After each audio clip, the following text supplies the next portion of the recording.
Welcome. I'm Jack Citron. I'm the director of the Institute of Governmental Studies at UC Berkeley, and today's event is part of the Institute's year-long program evaluating the politics, economics, and administration of healthcare reform. Today's program focuses on the implications of the Affordable Health Care Act for California, and we have truly a distinguished panel of experts to learn from. I'm especially delighted that Congresswoman Matsui and Mayor Johnson are able to attend.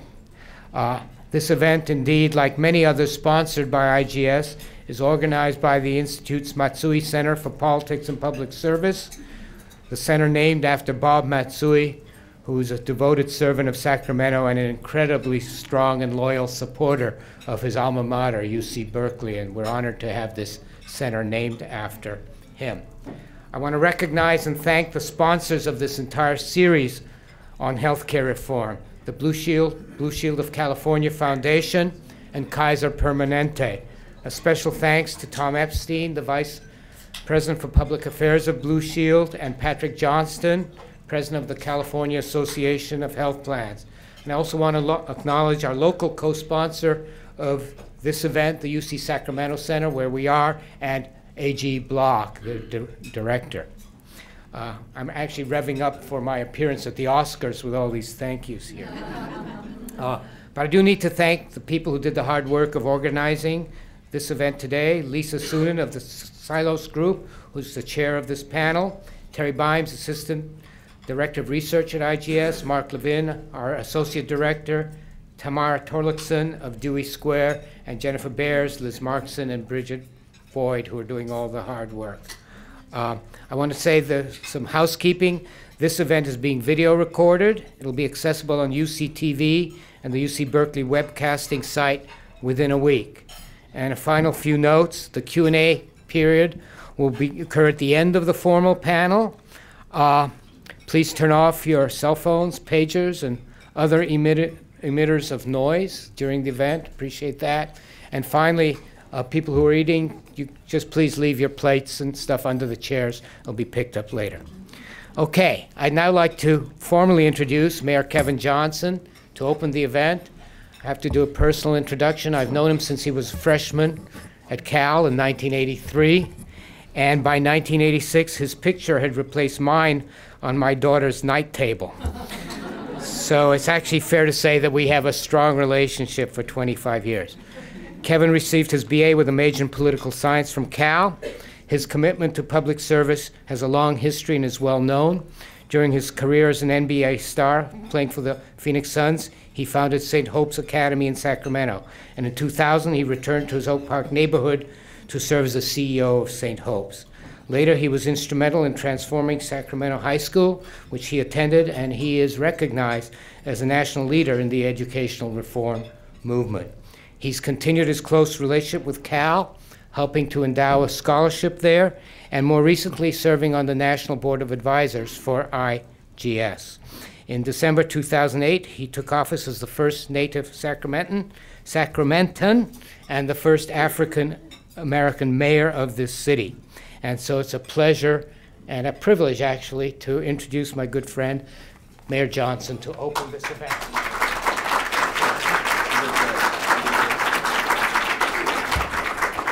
All right. Well, welcome to the city of Sacramento. I want to thank Professor Citron for those kind remarks. We have a long history, and I'm contemplating on whether or not I tell the real story of what happened. Maybe I shouldn't. Okay. You don't, I will. So in all sincerity, being the mayor of Sacramento, it's an honor to have this particular panel here talking about this very important topic. Sacramento is the capital of California, and we're very proud of that distinction.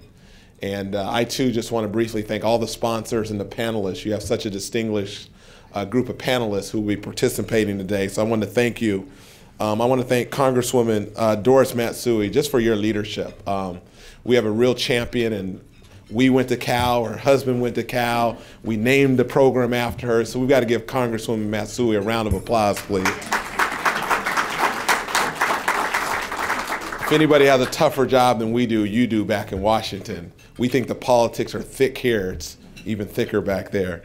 The only other thing I want to say really quickly is, when you think about California and you think about us being a leader as a state, it was a year ago where the governor signed a very important legislation which allowed us as a state to be the first state to participate in healthcare reform, created an environment through an exchange benefit where we could create access and affordability in a competitive marketplace so that small business and individuals would be able to have some of the benefits that larger companies have.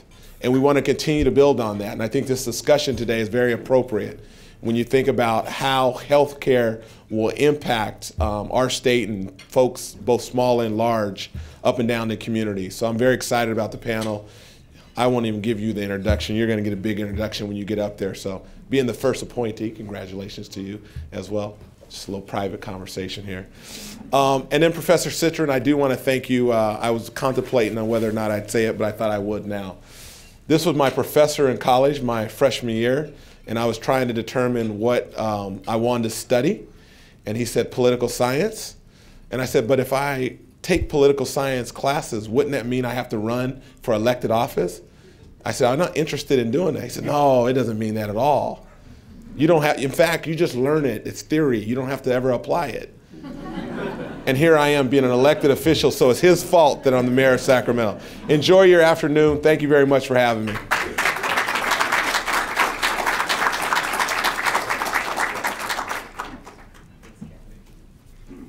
I have to say I have at least one successful student then.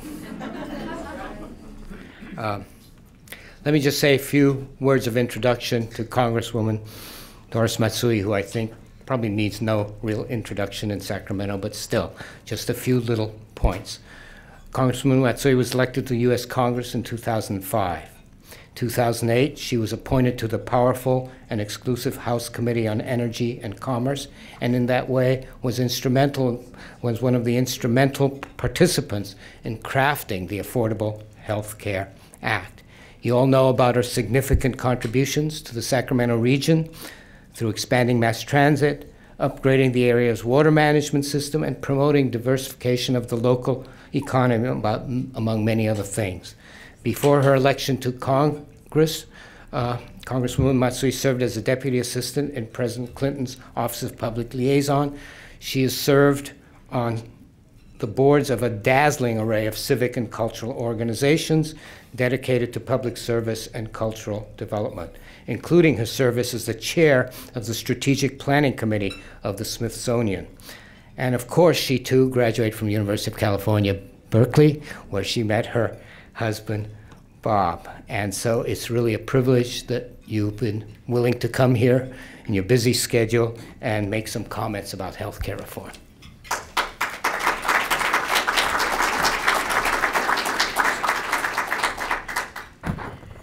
Hello, everybody.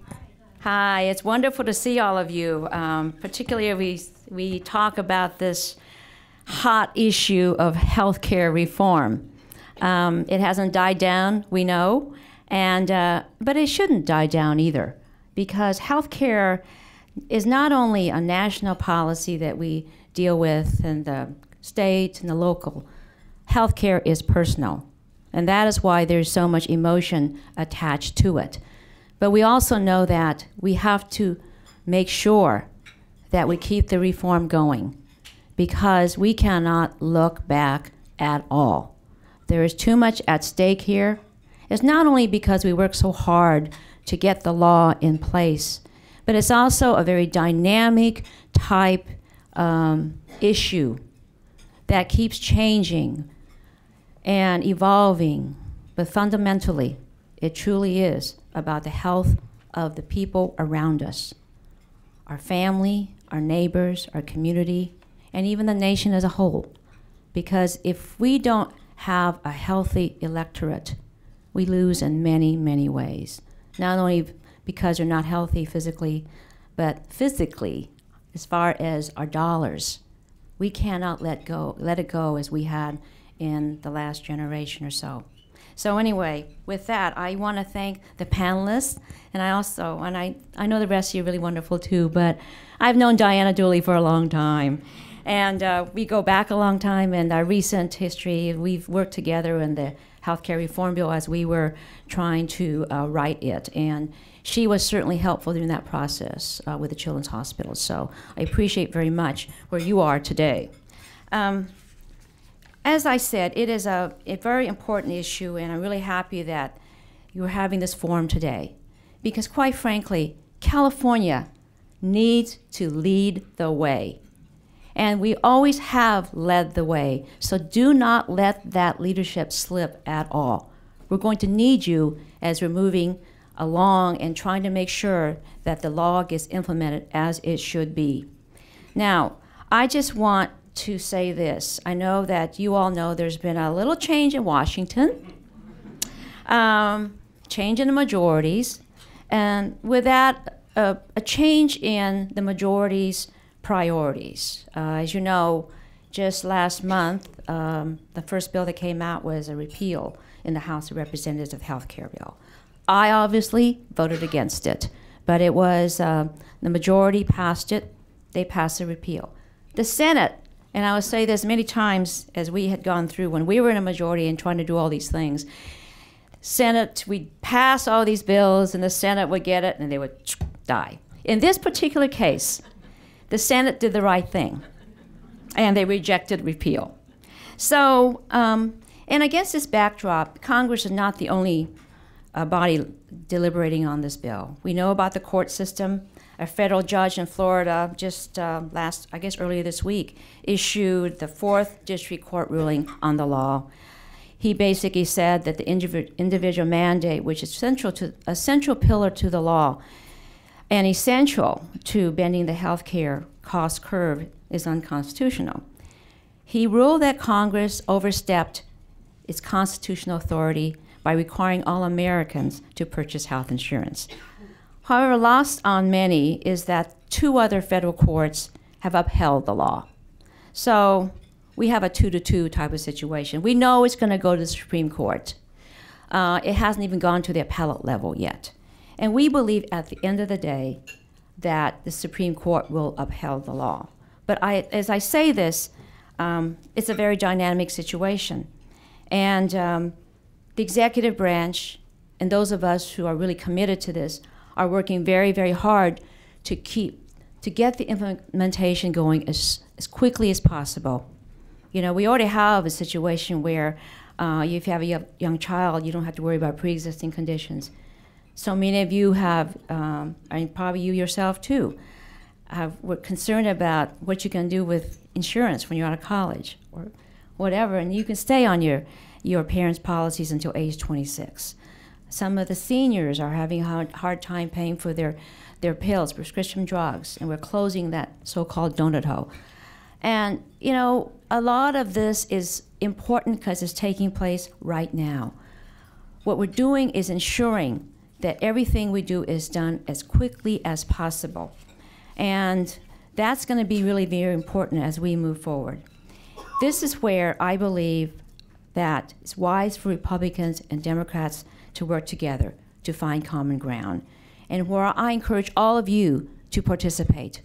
Because during the implementation process, there is opportunities there to get engaged, to make sure that it's interpreted the right way so that we can move forward as quickly as we can. And I know many of you have been involved in this process, and I do thank you for that. And as the president says, there are areas that we can improve this bill. And I'll have a little comment here. I'm the House, and we passed a bill which we really thought was immensely better than a Senate bill. But because of other considerations, we passed the Senate bill, and we passed another bill to improve that. But we are still looking for improvements there. So I believe there might be an area where we can, in a bipartisan way, actually improve this bill. Remember Medicare. The Medicare bill they passed, 45 years ago, is not the Medicare bill today. You know, there are improvements made throughout the years, and we'll do the same here too. And as a member of the House Committee on Energy and Commerce, which basically has 70% of jurisdiction in the Congress, we'll make sure that we work with the administration in order to ensure that this bill is improved in a way that would be helpful for all the people that we care about. I have to tell you this too, within the community of Sacramento too, and Sacramento has a wonderful healthcare community, and I have a working group here composed of not only the hospitals, but the doctors, all the other providers, nonprofits, and other associations as we move forward in the implementation. We met when we were first writing the bill, and now we're moving toward implementation, and that's going to be very, very important, particularly as one of the first issues we took up is health IT, because that's something that is important. There's money on the table there for incentive payments, and therefore we're going to coalesce around that and move forward, because the efficiencies that we're talking about in healthcare won't be possible unless we really do look at technology to help us get there. I have to tell you that community-based health centers in Sacramento are really critical. It's going to be critical for healthcare across the board. We have wonderful models in Sacramento in which we are expanding out, along with the big hospital systems too, to really try to develop a better safety net system here in Sacramento and hopefully become a model throughout the rest of the country too. And let me just say this, I don't want to talk too much because I want to hear from you, but I do look forward to working with you. One of the advantages of my district is I am in the state capitol. My office is not too far away here, a couple of blocks. So there should be a lot of back and forth. We do encourage the state to lean forward as much as possible. It's going to be very, very important. We cannot stop. We have to keep moving, and we need your support, and we will certainly support you too. It is a situation, I believe, where it's going to be bigger than the sum of the parts. The state and the federal government can work together on this, and we are a big state, and we do great things, and we'll continue to do great things. And I look forward to working with you in the future, and look forward to hearing the panel. Thank you.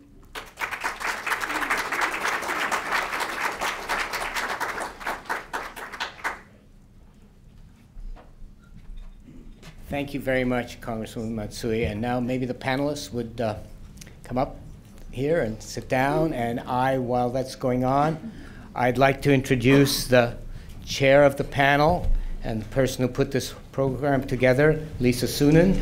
Lisa is the founding partner of Psilos Group, which is a healthcare venture capital firm, and she has a very, very interesting and informative blog that she writes about healthcare.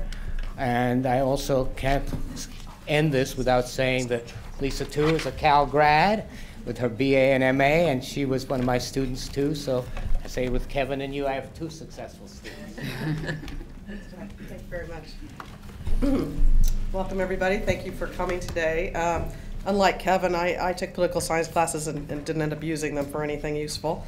I ended up in healthcare and in the financial side, but it's interesting to see how much finance and healthcare and politics have converged over the past number of years. I'm going to just briefly speak, and then I'll let the panelists, or actually maybe I'll start by letting you guys introduce yourself, and then I'll give a few remarks and come back to you. So maybe, Paul, would you like to introduce yourself? Hello, I'm Paul Markovich. I'm the Chief Operating Officer at Blue Shield of California. I'm Diana Dooley. I'm the Secretary of the Health and Human Services Agency. Cindy Ehnes, Director of the California Department of Managed Healthcare. Saumya Sutaria. I lead McKinsey's North American Health Systems practice. Great. Thank you, everyone. We have a very esteemed panel here today. They all play a very significant role in how healthcare reform is playing out in California, and there's obviously very much at stake. You know, healthcare accounts for 17% of our gross domestic product today. It's expected to grow to over 20% in the next 8 years, growing from $2.5 million to $4.5 million in expense, which is an amazing increase over that period of time. And it's really not productive GDP. It's not productive GDP. It's, manufacturing growth is productive. Healthcare growth is usually destructive to productivity because it means there are more people sick. It's interesting, talking about healthcare these days. It used to be nobody really talked about it much or cared about it much as a systemic thing. Now it's become, almost a pop culture phenomenon for discussion, replacing, what people talk about at the dinner table when they could have been talking about, whether Charlie Sheen's in rehab. When I used to tell people the industry I was in, healthcare, they just go, oh, that's very nice, and moved on. And now, the average person wants to debate with you whether they should have that next MRI, or what do you think of the provider systems that are going on. And, just last week, not a joke, my FedEx guy at my office asked me a health reform question, which to me was a real sign of the times. And if you've been following the work in Governor Brown's office and the budget discussions, and particularly Diana plays a huge role in that, there's a significant deficit in California, and cuts to healthcare-related items are going to make up, probably somewhere around 25% of that deficit. So it's having, the discourse that's happening in politics today is having a significant impact on healthcare. We have one of the highest unemployment rates in the nation. There are more and more Californians walking around without insurance, and they are headed straight for the Medi-Cal system, which is already very overburdened and is the second largest one in the nation at this time already. California employers are also taking the heat. Their expenses rose for insurance by 8.5% over the last year, where the national average was 6.9%, and just basic inflation was 1.6%. So at this rate, healthcare is going to cost more than 100% of every dollar, before we know it. And consumers are taking the real brunt of this cost increase, because while insurers have the carriers, and the employers have had their costs go up about 114% over 10 years. The insured employees, the individuals, costs out of their pocket have gone up 147% out of that same period. Despite the skyrocketing costs, there's really no evidence that we're getting greater value for all this money that's being spent. We spend the most per capita of any country in the world on healthcare. And depending on who you ask, we show up anywhere from 7th to 37th on any list about healthcare quality. So that whole concept of value has really been lost here, and it needs to come back to healthcare. Insurance carriers and providers, who play two of the largest roles in the system, of course, are actively trying to adjust to a new world. They're trying to adjust to the economic drivers that are out there, and they're trying to adjust to the Patient Protection Affordable Care Act that has been passed, and trying to figure out how to change their businesses in fundamental ways and very fast. Every day there's a new acronym they have to deal with, whether it's ACO or HIE or MLR. They are going to need to figure out how to rapidly adjust, or they are going to be SOL. We are not here to talk about how we got here. We're here to talk about how the state's leaders and influencers will find new ways of caring for Californians, how they will improve quality, reduce costs, align incentives among the people in the system. Couldn't have really a better panel to do that. So we're going to talk about what works, what doesn't work, how we're going to navigate this health reform world. And I just wanted to start by asking the panelists each to give a sentence or two about their definition of success when you think about California healthcare reform, and what they think the one or two goals of that should be. So let me start with you, Paul.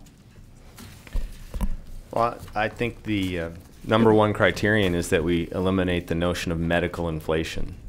It has to be affordable. We have to drive to affordability. It's not a system that's sustainable, and affordability becomes both an access and quality issue. So to me, top of the list, if people can't afford it, they're not getting access. If they're not getting access, their quality of health is impacted by that. There's plenty of studies that show that. So to me, it would be make it affordable, and to make it affordable, I think we have to eliminate the notion that medical inflation is different than any other type of inflation. Diana? I think being able to access care when you need it and from whom you need it is absolutely critical. We have a lot of care that is not in the right place at the right time, and people can't navigate the system. Making it understandable and available as well as affordable is critically important, and a significant part of that evolution has to be the personal responsibility. That people understand that they are in charge of their health care, and we move away from a parochial and paternalistic aspect that we can go to our healthcare provider and have them tell us all that we need to know. And there's an explosion in information that I think we can use to our advantage to put patients at the center of the healthcare, and that means with their responsibility as well as their advocacy. Cindy? I would answer and piggyback on both of those answers by saying that the first imperative is affordability. Premiums have to go down. They have to go down. And I am saying that as someone who has some presence on this issue around rates now and around the rate review tools. Premiums have to come down.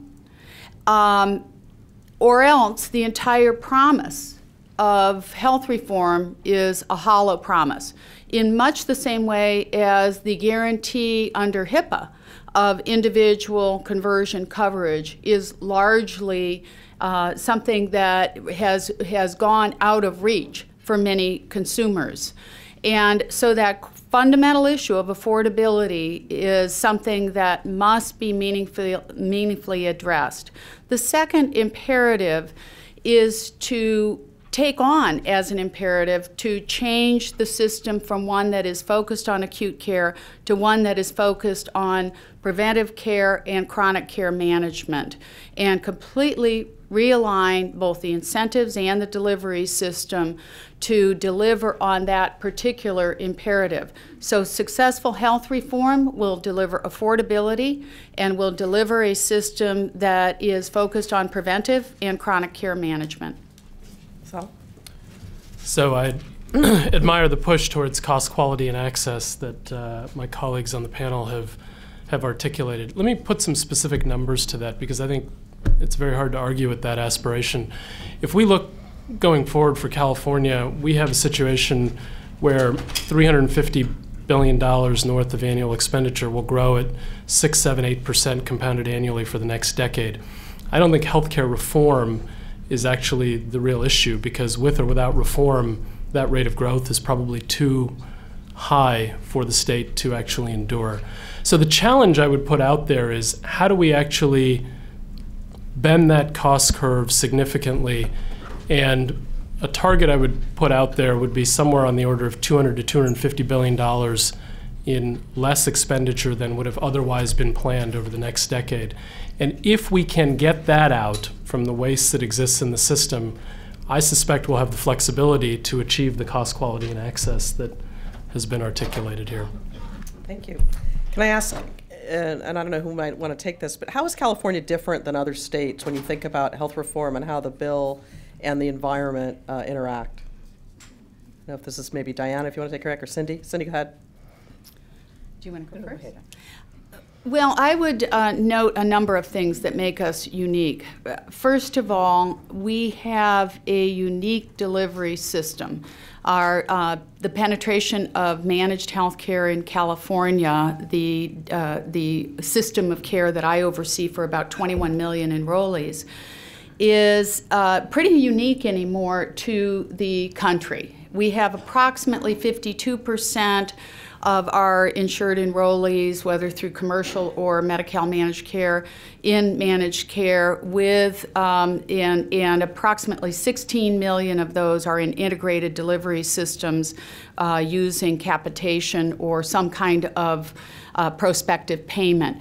That is a very unique system. It gives us a strong leadership position in the country to talk about delivery system innovation in a way that has some real history to it, both in terms of having done some things wrong and now in terms of having done some things right, and again, being able to provide some tremendous leadership on delivery system innovation. Diana? I would pick up on Cindy's comments about the delivery system innovation, with which I completely agree, but I think we've also had some political innovation.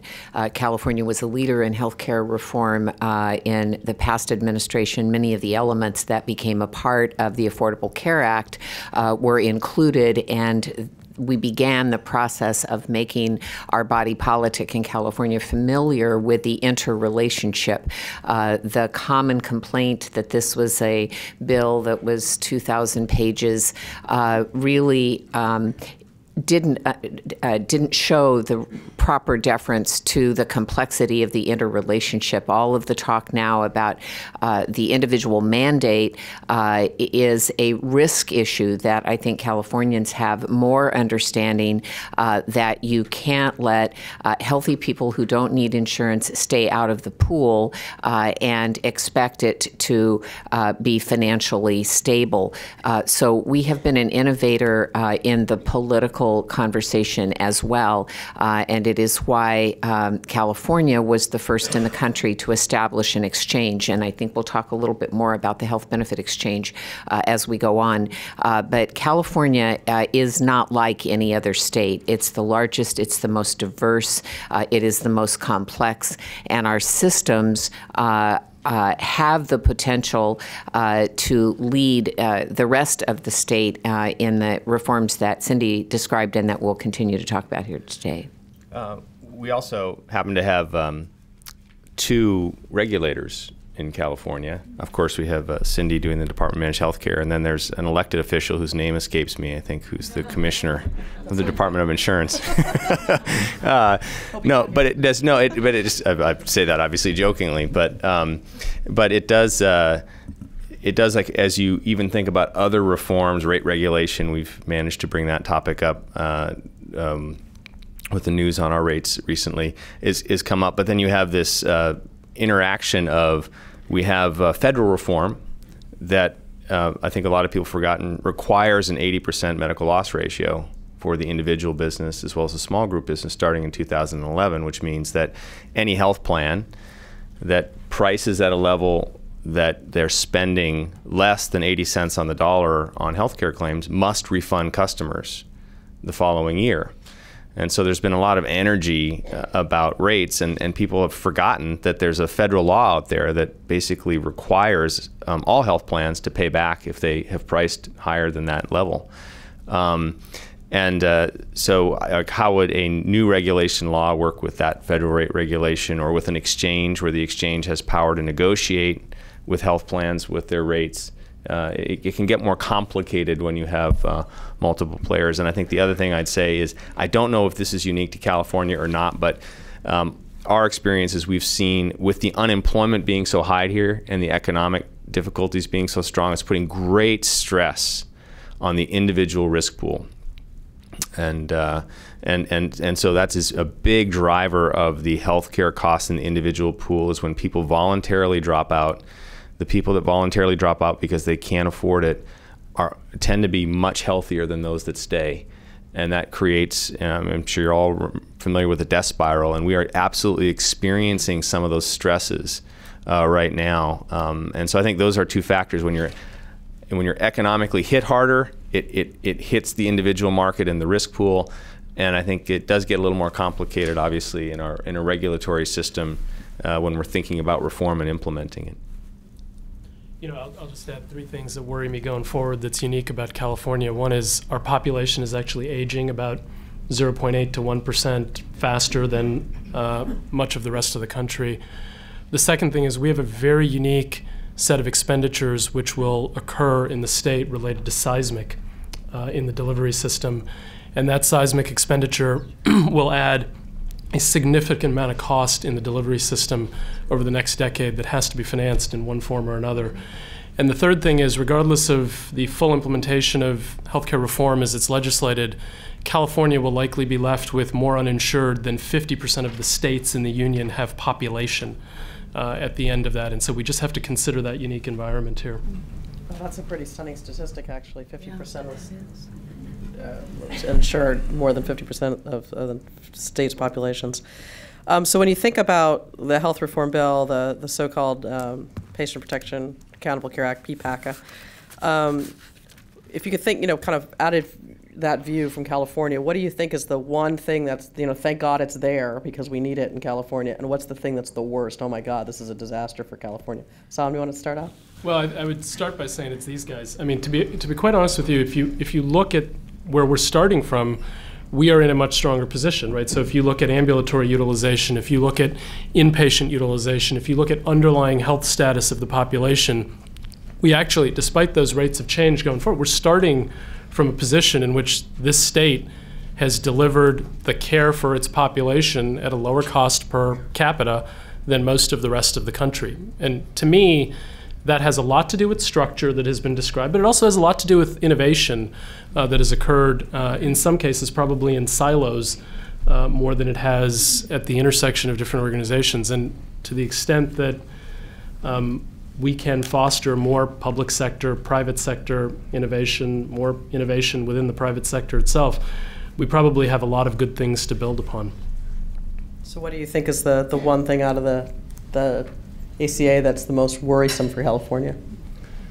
Well, I mean, from my standpoint, again, looking at the impact of ACA economically, probably the biggest quote-unquote harm that will come to California from a delivery system standpoint is actually related to the Medicare cuts and the potential impact of the wage index adjustments, which for the state of California end up being quite negative in most of our communities.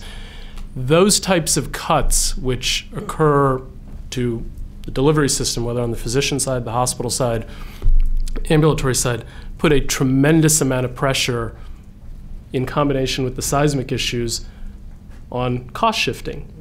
And yet that type of cost shifting makes care unaffordable, as Paul articulated earlier, for those who are trying to buy it in the private system, causing them to opt out. And so the ability to actually break that spiral that will be actually accentuated due to the Reform Act is something that it's going to take, again, the folks in the room here to try to change.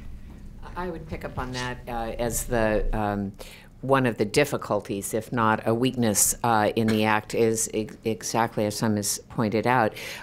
We start from a higher threshold. And so we have been more responsive to the needs of Californians than many other states in the country have been. And so much of what the Act will do to offset costs for other states is not available to us. And so, for example, in the Act, there's a requirement for a maintenance of effort. Our effort is already higher than most other states in the country. And so it's a significant challenge for us. And as everyone knows, right now, we are trying to honestly and transparently deal with a chronic structural budget crisis in California. And in order to do that, we have to have flexibility from the federal government to make some reductions in critical programs that will allow us to stabilize in order to go forward and build for the future that we all want to see in 2014 and beyond. But some of these maintenance of effort requirements that allow more flexibility in other states that have not been as responsive to their people's needs as we have been in California is a significant challenge for us.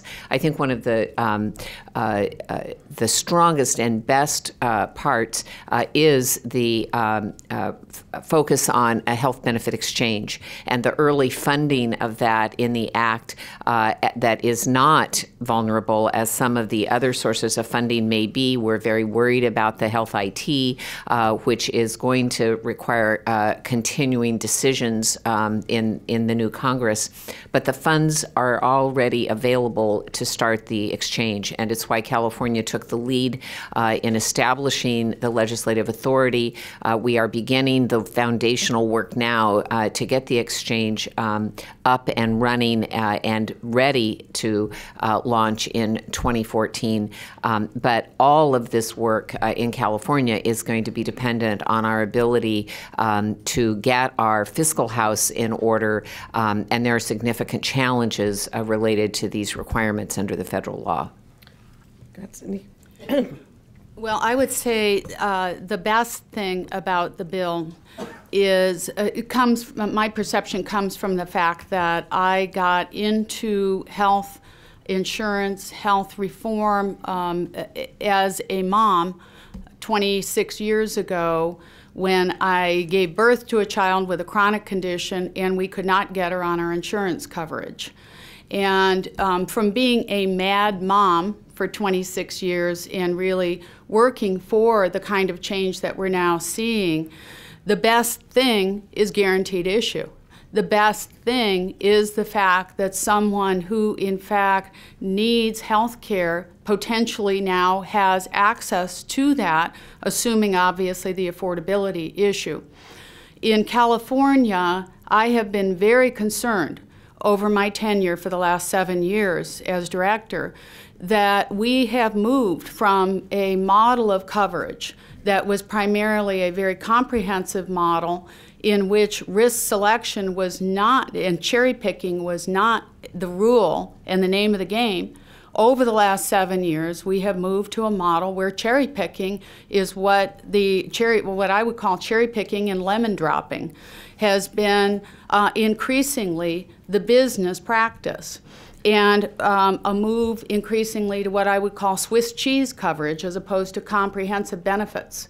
Those things will come to an end, and that is, again, personally extremely important to me and professionally very important to the Department of Managed Health Care.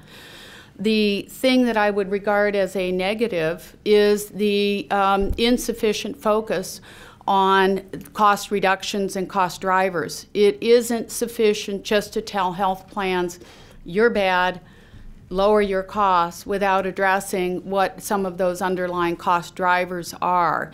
We have relatively insufficient tools in the ACA to really address those cost drivers. It has to be done. We have to take that next level of look at the system in order to really figure out how to do that.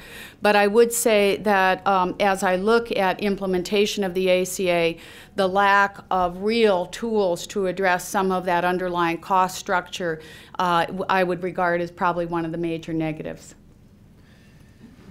Well, I mean, just stepping back, I talked about affordability being the name of the game, I think, in terms of the top priority. And we have a system that's unaffordable for many today and unsustainable for everybody. So when I look at the bill through that lens, I look at something that's been challenged in the courts, this individual mandate. You can't have universal coverage that's voluntary. I mean, it's just those two ideas are mutually exclusive. If it's voluntary and you can choose, that means you can opt in or opt out. If it's universal, it means everybody has it. And so a lot of what makes this unsustainable is we don't get everyone or close to everybody covered, which means you have to have guaranteed issue, and you can't possibly be doing the kind of risk selection that was just discussed, and everyone needs to participate. That's pretty key, and that's pretty key to sustainable cost structure going forward. So I think that's one element of this that's extremely important, and I'd say, frankly, we're worried about given everything that's happening and the challenges that are going on out there. For me, I probably also echo the sentiment that it's not so much what's in the bill, it's what's not. And I don't blame anyone politically. There was attempts at, I think, very fair and appropriate comparative effectiveness that got characterized as death panels, I think, when the political debate was going on. But the fact is, we need to get to a point where we can look at care and say, how much is it costing? What's the quality level? What's the service experience of the member or the patient? And we have to get to, and it's not perfect, it's complicated to do, but we need to get to the point where we understand at an individual patient level, at an individual hospital level, at an individual doctor level, drugs, et cetera, what's working, what's not, what we're paying for it, what value we're getting for our money.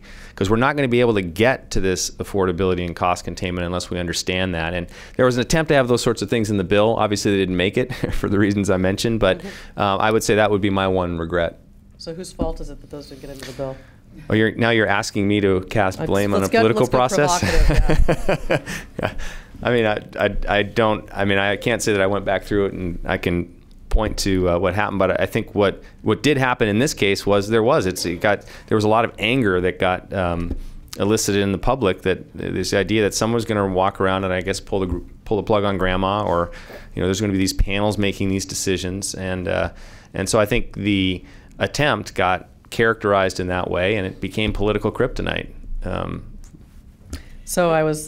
Could I I'm sorry, go come ahead, in there, Diana, Lisa, please. just for a moment? It's not, I know in your order of questions, but It's okay. I think that this is really an important issue, the comparative effectiveness and the issue of what is also called evidence-based medicine, because it is at the core of my comment earlier about personal responsibility by the patients. I think that we are investing heavily in ways to measure quality and outcomes. And medical schools all over and physicians everywhere are looking at protocols for evidence-based medicine. And we can come up with data that shows what works and what doesn't work. But people have to accept those outcomes and those responses. And I think that we have a very long way to go in having people for themselves decide how much medicine is enough. We have an almost unsatisfiable, insatiable appetite for more medicine, and it is a very significant cost driver. And if we don't get the results, if we don't have a diagnosis that we think answers all of our questions, we want more diagnosis. We want more testing. If a CAT scan isn't enough, we want an MRI. And if that MRI doesn't tell us what we want to know, we want another MRI. And I think that we're going to have some very frank conversations around our kitchen tables and in our political dialogue that go beyond the death panel conversation and really says how much medicine is enough. And I'll just give you a personal example. In the middle of all this, in that summer of the death panel, there was a very reputable report that women didn't need mammograms every year. And the American Cancer Society went crazy, and women's groups went crazy, and we have our own program in California, Every Woman Counts, for annual mammograms. I didn't have a mammogram as a result of that, and I worried all year. I'm a pretty informed, I have absolutely no history in my family. I am the perfect candidate not to have an annual mammogram. But for me to have the personal discipline to wait a year for my next mammogram, I kept looking at the clock, worried that I wasn't going to have a test.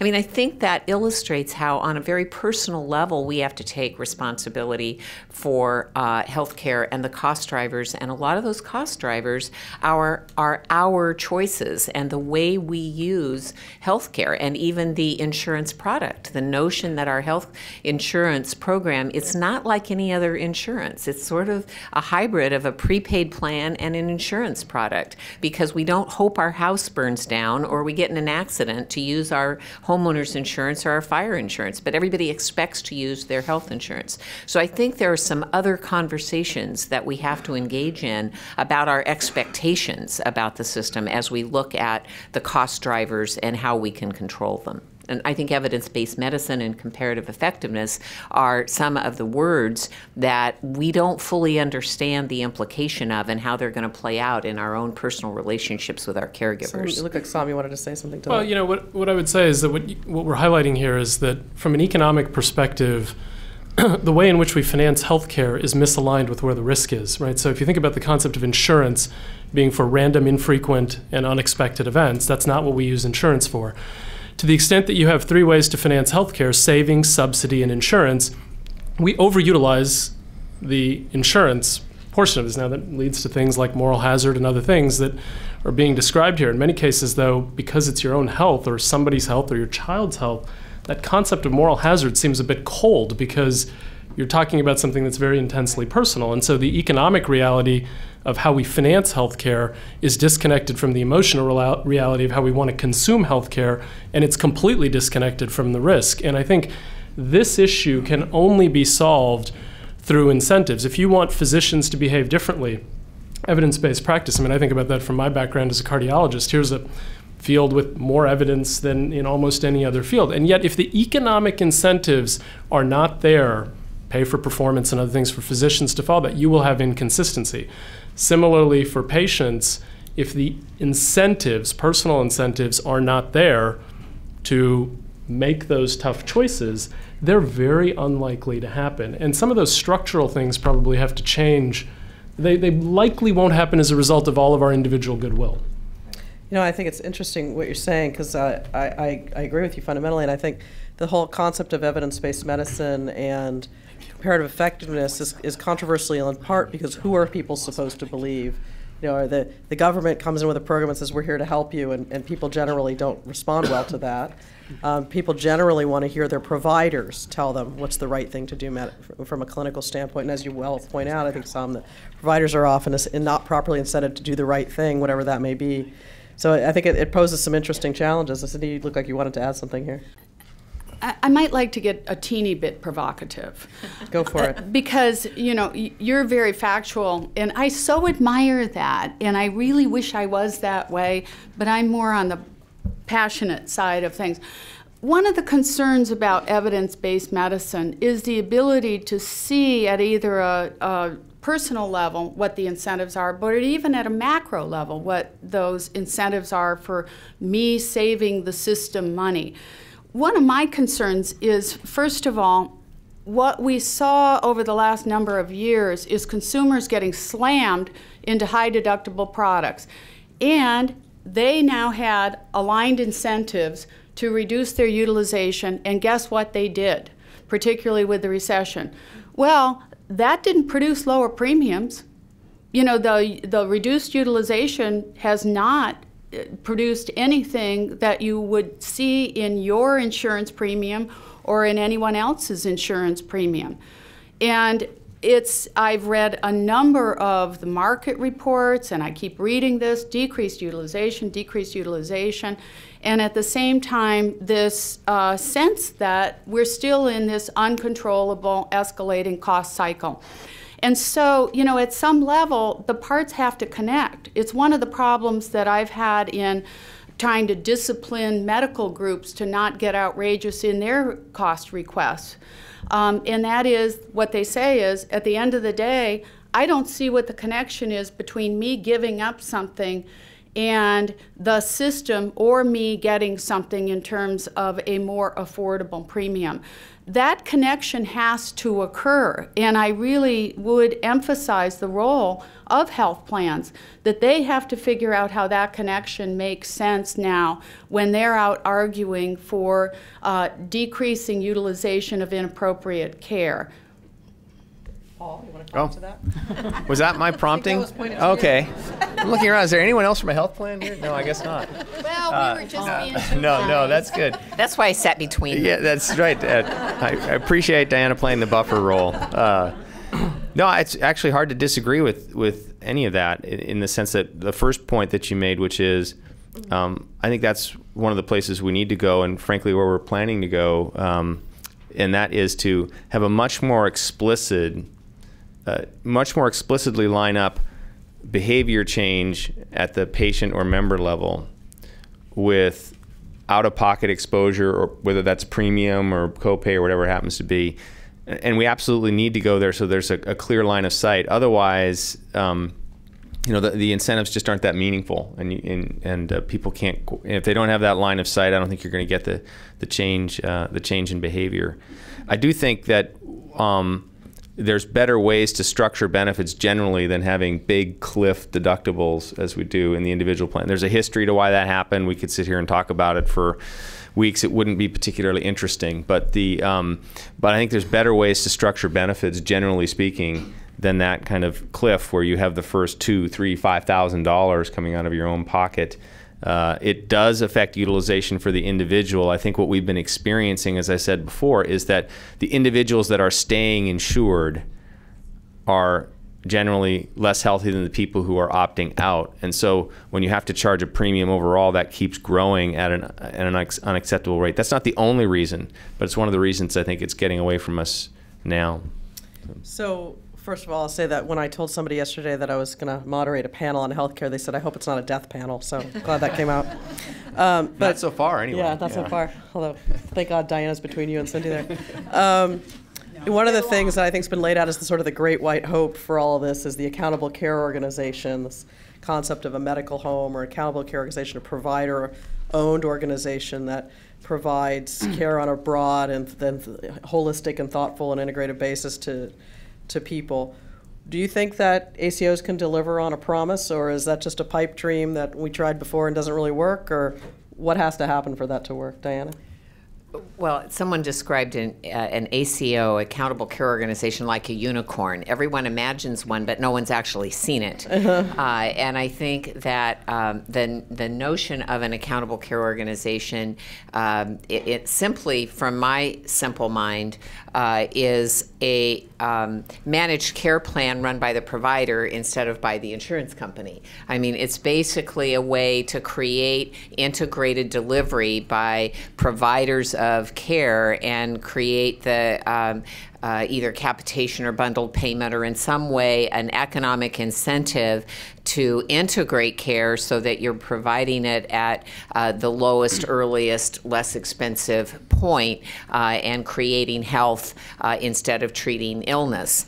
But how that comes together, particularly in the complexity of California, and I think this is one of those places where California's uniqueness plays out in a number of ways. We do have a complex system of requirements on plans, and the relationship of the plans to the providers. There are conversations going on every single day in California now between physician individuals, physician groups, doctors, clinics, health plans, how to put a structure around some kind of integration.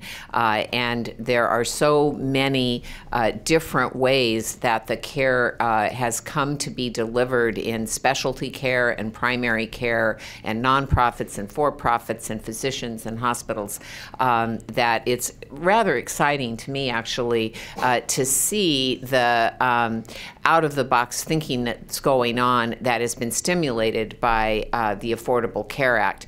I don't think anybody, and I'll be very interested in the people here who are far more expert than I to hear what they have to say about where they think this is going to land. But I think that, again, there are going to be some issues of incentives and how those incentives play out, and how the trust aspect, when you put financial incentives into the delivery of care, if you're incentivizing the physicians and hospitals to provide less care, some of the ill will that people feel for their insurance companies about not authorizing the care can spill over into the provider. So I think there's going to have to be a lot of consumer engagement in the conversation around this, and a great amount of understanding. And to Cindy's point, there has to be a connection between the exercise of control on the patient's part and the witnessing of a benefit, so that there is a better connection, that you're making a sacrifice and you're seeing the benefit of that sacrifice. So I think ACO is an opportunity, but there's a lot unknown about it. Cindy? To jump off on your point, again, the Accountable Care Act vaguely defined ACOs. They're conceptually fuzzy, they're badly constructed, but they still may represent the best hope for healthcare innovation. And so that's a little scary. But at the same time, in California, this is known territory. ACOs are not something that are unknown to us in any way. We went through a period in the late 90s where many what you might call accountable care-like organizations came into being and met their demise. Those that survived became very savvy.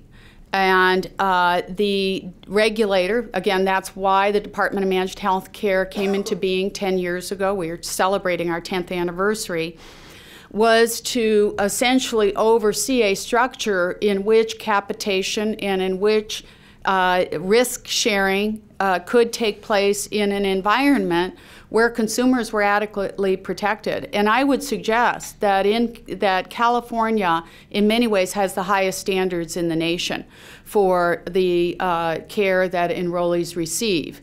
And we are an accountable system. And I think that is one of the things that is not appreciated about the health plans that participate in managed care in California. They are highly regulated, and in many ways, perhaps too highly regulated, certainly in their estimation. Can I quote you yeah, on that? Yeah, I know. That's why I said in their estimation. But at the end of the day, we have licensing standards, we have solvency standards, we have consumer protections ranging from the independent medical review of a denial of care decision. We have standards that relate to timely access to care, language assistance, protection from balance billing. All of those things represent the kinds of system and network of consumer protections that do not exist throughout the rest of the country. So I think we would say that California is extremely well poised to remain in the forefront of delivery system innovation in the form of accountable care organizations.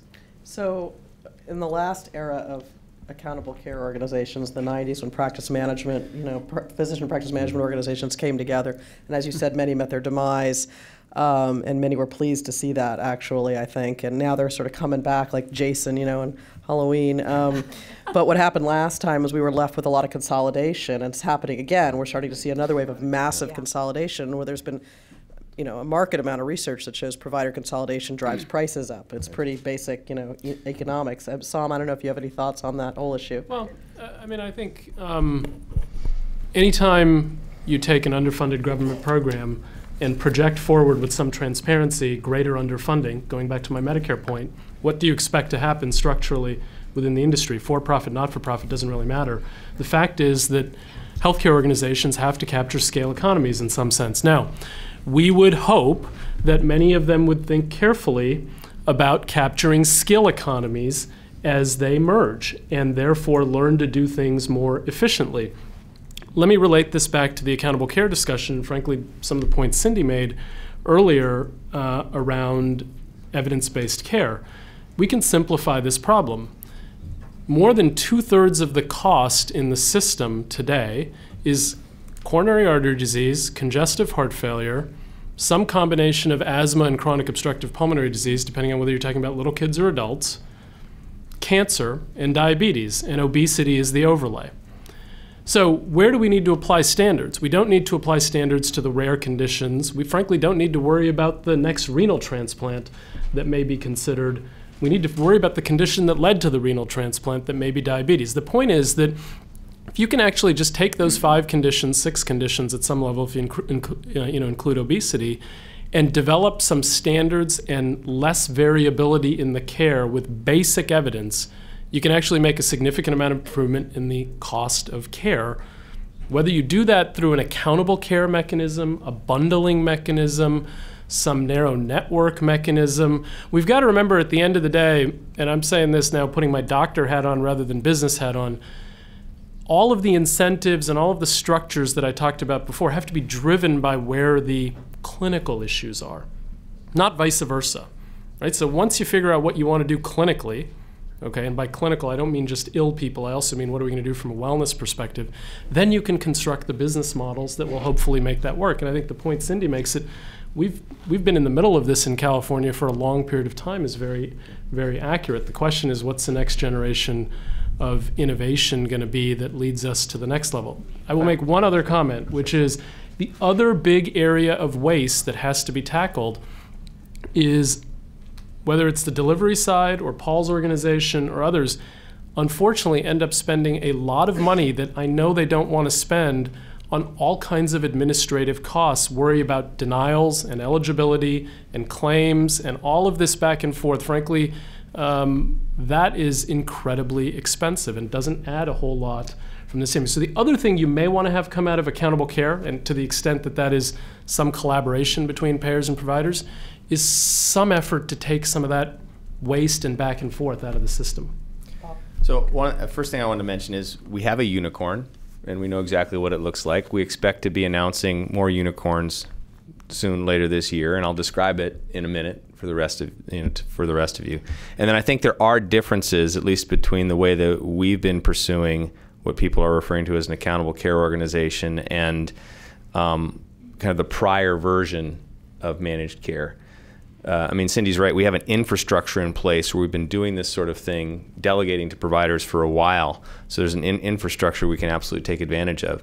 So the unicorn I was referring to is we had developed a what we called a pilot with Hill Physicians and Catholic Healthcare West here in the Sacramento area. We took a little over 40,000 CalPERS members, Blue Shield CalPERS members, who had a Hill physician, primary care physician that they had chosen. Hill admits 80+% of their admissions to the Mercy facilities, the Catholic Healthcare West facilities in the area. And we said, okay, look, we spent a little over $400 per member per month on this population in 2009, and we want to spend exactly that same amount of money in 2010. And so we set a budget, line item by line item, and we took three-way risk on hitting that budget. So Blue Shield, Hill, CHW all took financial risk to make sure that we hit that budget. And then we developed a series of initiatives, about 15 of them, to try and reduce readmission rates, reduce the length of stay, improve, at least maintain, if not improve, the quality of care, but also bring the cost down so that we could hit that budget number. We still have a few months worth of claims run out to go, but we're actually beating that target. That was a 0% cost of healthcare trend year over year. But what happened in that situation, which I think is different from prior lives, in prior lives, there was a risk shift as opposed to a risk share. Many health plans said, here, physician group and hospital, here's your chunk of money, good luck. And as Cindy will attest to, not all of them did quite so well counting the money and making sure it added up. In this situation, we're saying, no, wait a second. Every player has a role here. The health plan has a role. The hospital has a role. The physician has a role. And probably the best example of this is we were all doing things to try to reduce the readmission rate. But we weren't coordinating across the three groups. We had a case manager, sometimes sitting in the hospital.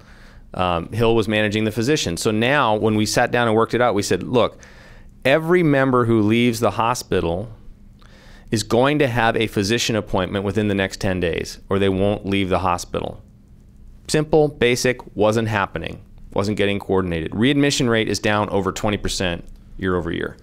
That's quality of care, that's cost, it's very helpful. So anyway, this is a model that we think has a chance to work. It does have a chance to create the kind of abuse you mentioned, but we also think there's ways to safeguard that going forward. But these things, in fact, do exist, and I think they do hold some hope. And I think if we manage them well and do the regulation right, they can make a difference. So how do you replicate something like that in a state where there's some urban communities like the ones you're describing, and then there's a lot of rural communities and not as integrated providers? How do you implement that type of accountable care in the true sense of the word type of institution when you don't have that kind of market leverage?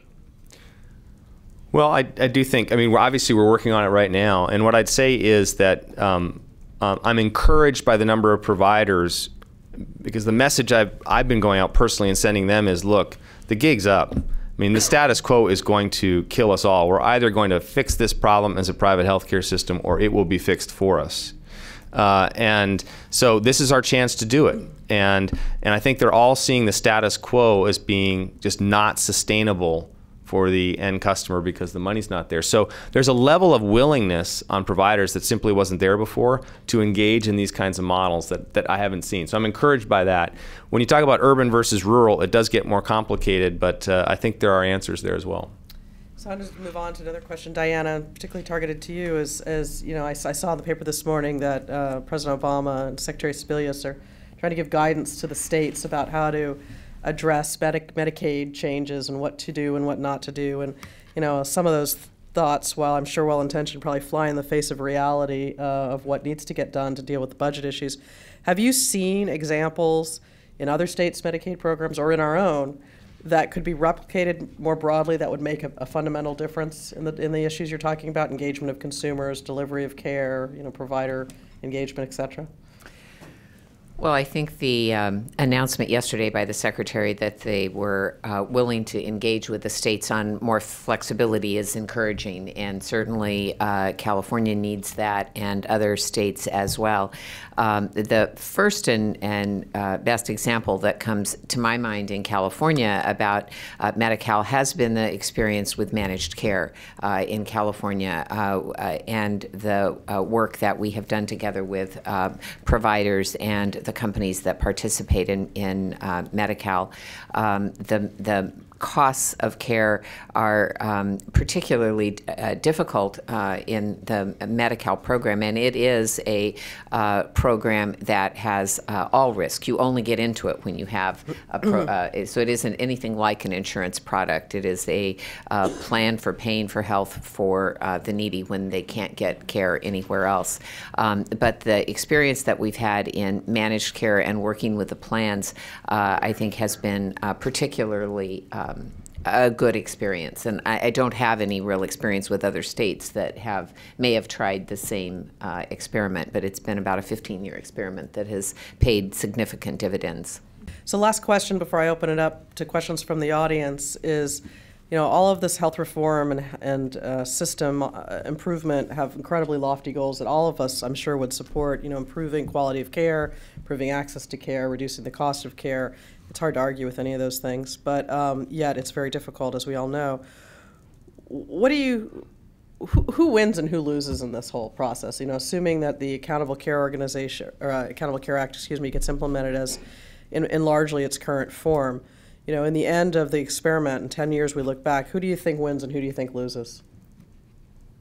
Paul? Oh. I think at the end it's those who deliver value.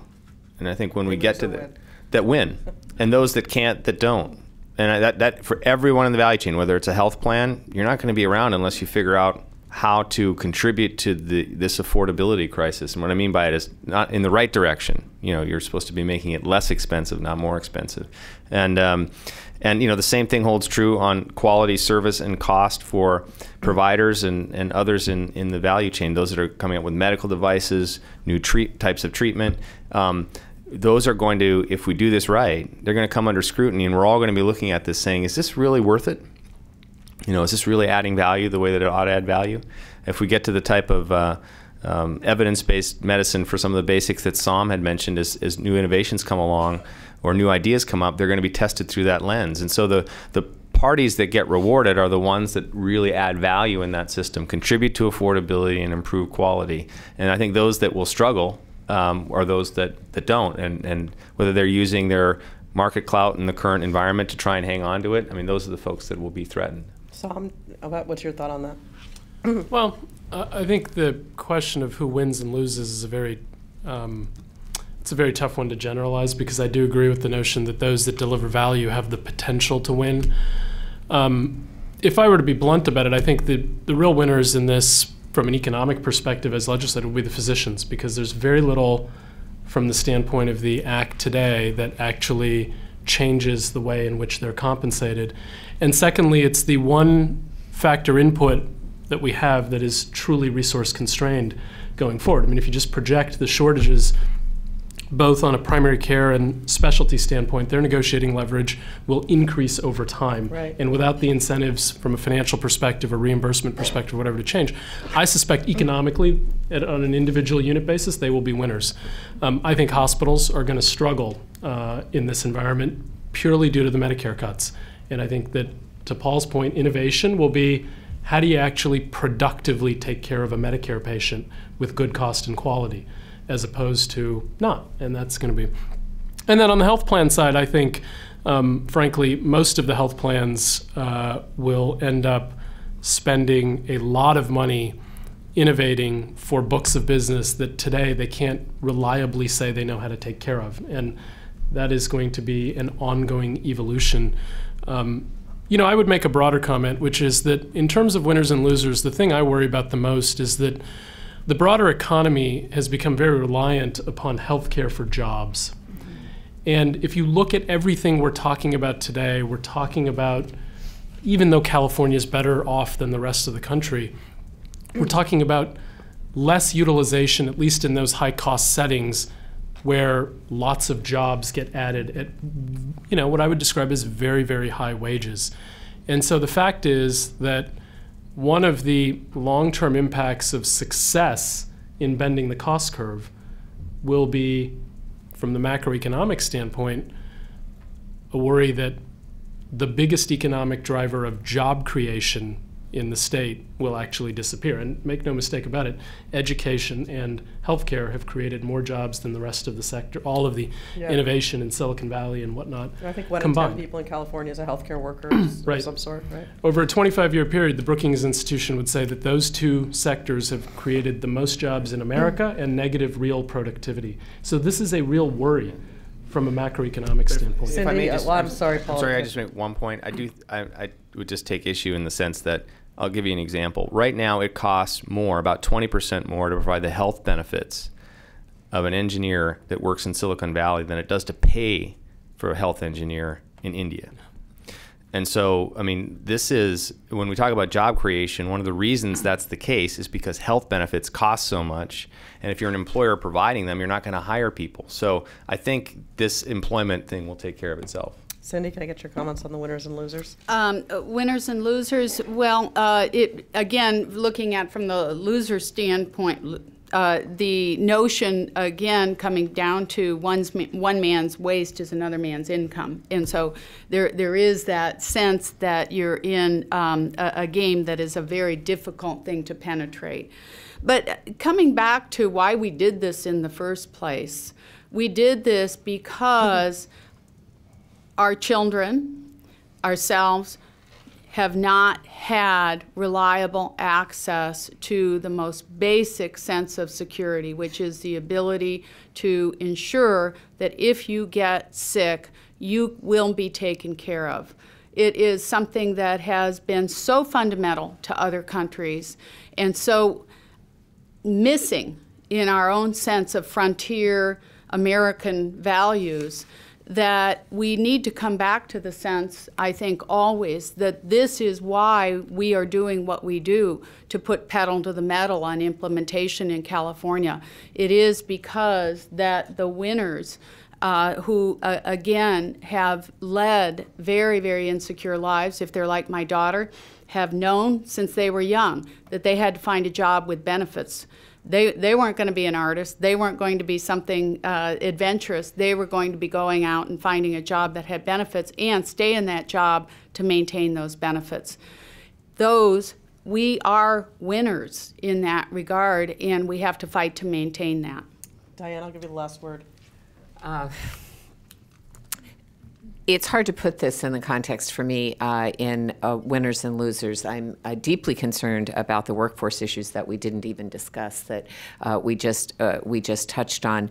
I think that there are going to be some expectations of care delivered differently than we deliver it today, and in part because of the shortage of physicians that we're already experiencing, and we are not likely to be able to create enough in medicine with any amount of money. And so I think we have to take some serious looks at scope of practice and working to the license and getting our care in different ways. And the example that I use often in pediatrics is there's virtually no reason for a well baby to see a pediatrician. The pediatricians have a very high level of training, and nurse practitioners are completely capable, but we have an attitude that and I'm just a brand new grandmother. My first grandchild was born on Saturday, and my daughter couldn't wait to get to her pediatrician for a well baby visit. So, I mean, some of it, as I said before, is our expectations.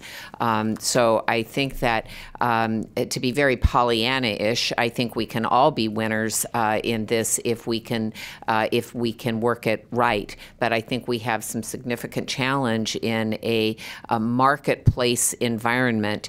We treat this like a commodity, and people of means can have care and people without don't get care. And we have an political ethic that it is like a public utility. We don't treat healthcare like a public utility, but we think we ought to have access to a baseline level of service like a public utility. So I think we have some expectation challenges ahead, but I think this is an extraordinary opportunity and an extraordinary moment for all of us and all of you to be at this pivotal point to build for a future that people can be healthy and they can get the care they need when they need it. And I appreciate your sponsorship of this and the opportunity to be here with you today.